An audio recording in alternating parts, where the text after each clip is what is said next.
دنیا اور خطے کی قسمت کا فیصلہ کر لیا گیا ہے، وہ بھی ایران کے ایک خفیہ مقام پر۔ ایران کے خفیہ مقام پر ایک بہت ہی اہم میٹنگ ہوئی ہے۔ ایران کے صدر مسعود پزشکیان اور ایران کے سپریم لیڈر آیت اللہ مجتبیٰ خامنائی، ان کی ملاقات ہوئی ہے۔ 2.5 گھنٹے طویل ملاقات ہے۔ کہاں ہوئی ہے، کس مقام پر ہوئی ہے، نہیں بتایا گیا۔ مسعود پزشکیان کو بتایا گیا کہ ان کو ایک اہم ملاقات کرنی ہے، اور جب ان کو وہاں لے جایا گیا اس خفیہ مقام پر، تو وہاں مجتبیٰ خامنائی موجود تھے۔ مجتبیٰ خامنائی کی صحت بہتر ہے۔ انہوں نے وہاں پر تقریباً 2.5 گھنٹے بتایا جا رہا ہے کہ ملاقات ہوئی ہے مسعود پزشکیان اور مجتبیٰ خامنائی کی، اور اس میں بہت سے اہم امور پر بات کی گئی ہے۔ جنگ مسلط کی گئی، مزید امریکہ اور اسرائیل کی جانب سے تو کیا کرنا ہے، اور اگر امن کی بات ہو اور امن کو موقع دینا ہے تو کس حد تک لچک دکھائی جا سکتی ہے، ان تمام امور پر بات ہوئی ہے۔ اس کا فیصلہ کیا گیا ہے کہ جنگ اور امن کی صورت میں ایران کی اسٹریٹجی کیا ہوگی، ایران اب کون سے کارڈ استعمال کرے گا۔ بہت سی اہم باتیں اس کے اندر ڈسکس ہوئی ہیں، خاص طور پر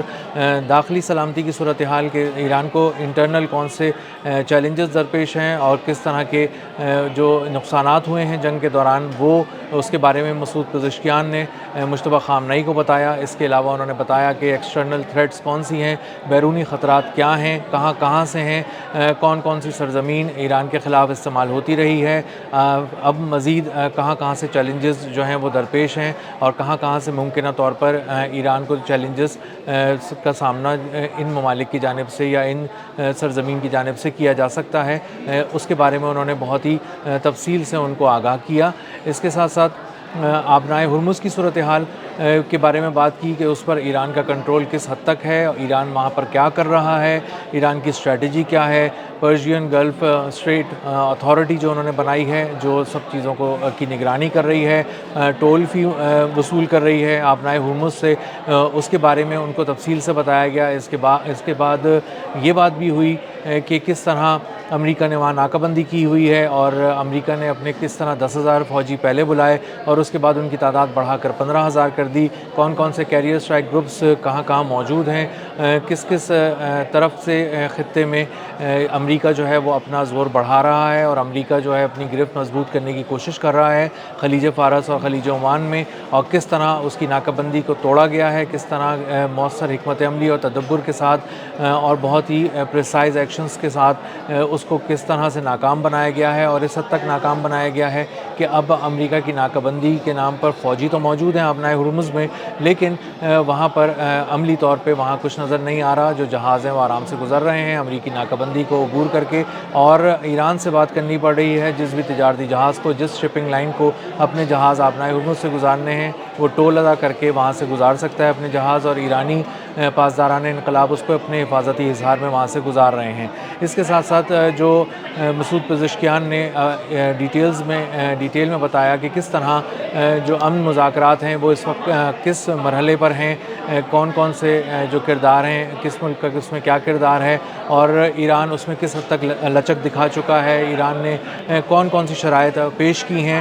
کن کن شرائط پر ایران ڈٹا ہوا ہے، کن کن شرائط پہ اس نے نرمی دکھائی ہے، اور امریکہ کا کیا کہنا ہے، امریکہ کی شرائط کیا ہیں، یہ بھی سب کچھ تفصیل سے مجتبیٰ خامنائی کو بتایا گیا، اور بتایا گیا کہ ہمارے پاس اب مزید کتنا روم ہے، ہم کتنی گنجائش دے سکتے ہیں مذاکرات میں، کتنے معاملات پہ نرمی دکھا سکتے ہیں، کن معاملات پہ ہمیں ابھی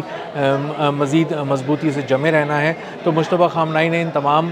جو بریفنگ ہے اس کو سنا، اس کو سمجھا، اور اس کے بعد انہوں نے ضروری ہدایات دی مسعود پزشکیان کو، اور بتایا کہ آپ دو ٹوک الفاظ میں دشمن کے لیے ہمارا پیغام یہی ہے کہ ہم ڈٹے رہیں گے اور بالکل بھی نہیں جھکیں گے، اور ایران کی جو خود مختاری ہے اس پہ کوئی سمجھوتا نہیں کیا جائے گا۔ اسی کے ساتھ مجتبیٰ خامنائی نے اس بات پر بھی زور دیا مسعود پزشکیان کے ساتھ ملاقات میں کہ کوئی بھی قوم اس وقت تک ڈٹی رہتی ہے جب تک کوئی بھی فوج اس وقت تک کامیاب ہوتی ہے جب تک اس کی قوم اس کے ساتھ کھڑی ہوتی ہے۔ ایرانی قوم کی طرف سے ایرانی پاسداران انقلاب کے لیے، اپنی فوج کے لیے یہ پیغام ہے کہ ہم آپ کے ساتھ کھڑے ہیں، اور ہم کسی بھی صورت آپ کا ساتھ نہیں چھوڑیں گے، اور ہم کسی بھی طرح کسی بھی جارحے کو اس ملک کی مٹی لے جانے نہیں دیں گے، اس ملک ملک میں قدم رکھنے نہیں دیں گے اور بھرپور انداز سے ایرانی قوم اپنی فوج کے ساتھ کھڑی ہے اور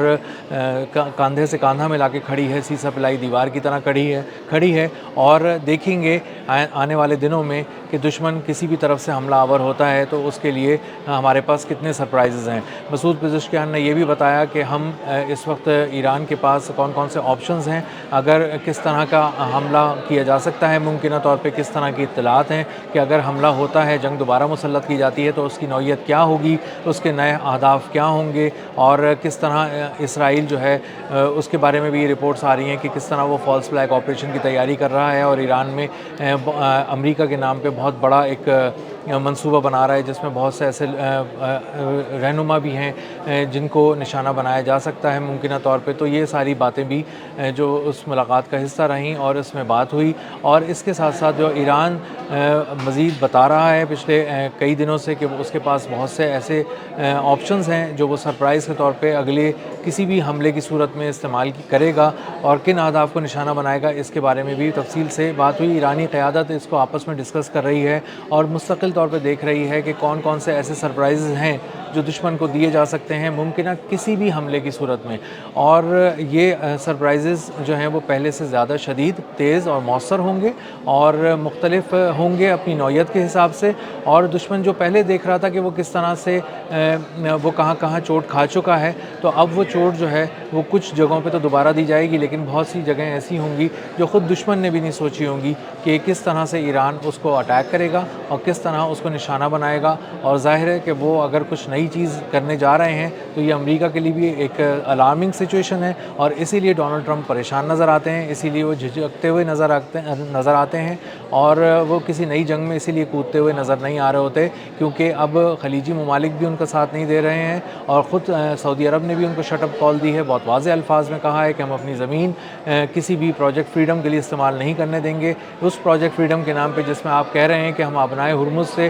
جہازوں کو نکالیں گے، اور آپ کی حالت یہ ہے کہ آپ ایک دن گزرنے کے باوجود بھی بمشکل 2 جہازوں کو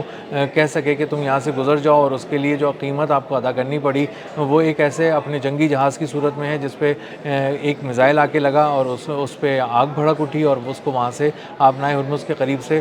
پیچھے ہٹنا پڑا، بھاگنا پڑا۔ تو اس کے بعد اندازہ یہ ہوا کہ امریکہ اس وقت کسی بھی طرح اس صورتحال میں نہیں ہے کہ وہ کسی اور کو تحفظ فراہم کرے، وہ تو خود اپنے آپ کو نہیں بچا پا رہا، اور ایران کا کنٹرول بہت ہی مؤثر ہے ابنائے ہرمز اور اس کے دونوں طرف، ایک طرف خلیج فارس اور دوسری طرف خلیج عمان میں، اور بحیرہ عرب میں جہاز تقریباً 2000 کھڑے ہوئے ہیں، 20,000 ان پہ کرو ممبرز ہیں، اور یہ سب لوگ انتظار کر رہے ہیں یہ جہاز، ان کی شپنگ کمپنیز اور ان کے کرو ممبرز کہ کس طرح ایک مستقل جنگ بندی ہو اور وہ جہازوں کو آگے لے کر آ سکیں اور ابنائے ہرمز پار کرائیں۔ اس کے باوجود کہ امریکہ کی نیوی کھلے عام یہ اعلان کر رہی تھی ڈونلڈ ٹرمپ کے کہنے پر کہ تمام جہاز ہم سے رابطہ کریں اور آئیں، ہم انہیں تحفظ دیں گے اور ابنائے ہرمز پار کرائیں گے، لیکن کسی ایک نے بھی، چونکہ وہ سمجھدار ہیں جہاز کے کپتان، ان کا بھی ایک وسیع تجربہ ہے، شپنگ لائنز بھی اس بزنس میں ایک زمانے سے ہیں، تو انہیں اندازہ ہے کہ امریکہ اس وقت کی اس کی پوزیشن کیا ہے اور امریکہ کی اپنی بات جو کر رہا ہے اس پر کتنا قائم رہ سکتا ہے،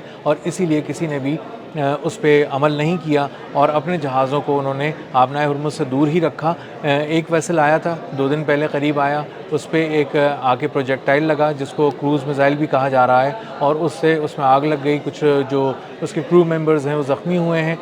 اسی طرح ایک اور جہاز تھا جو قریب آنے لگا تو اس کے جی پی ایس سگنلز غائب ہو گئے، اس کو جیم کر دیا گیا، اور اس کو جب نیویگیشن کے لیے کوئی موقع ہی نہیں ملا تو اس کو اندازہ ہو گیا کہ وہ ابنائے ہرمز کے قریب ایران کے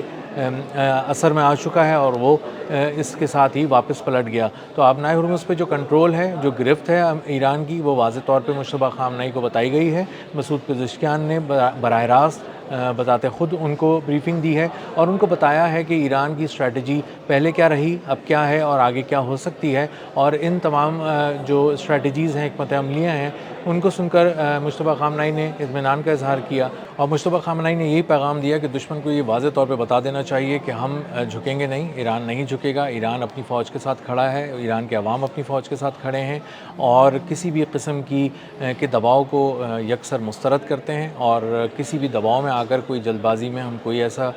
قدم نہیں اٹھائیں گے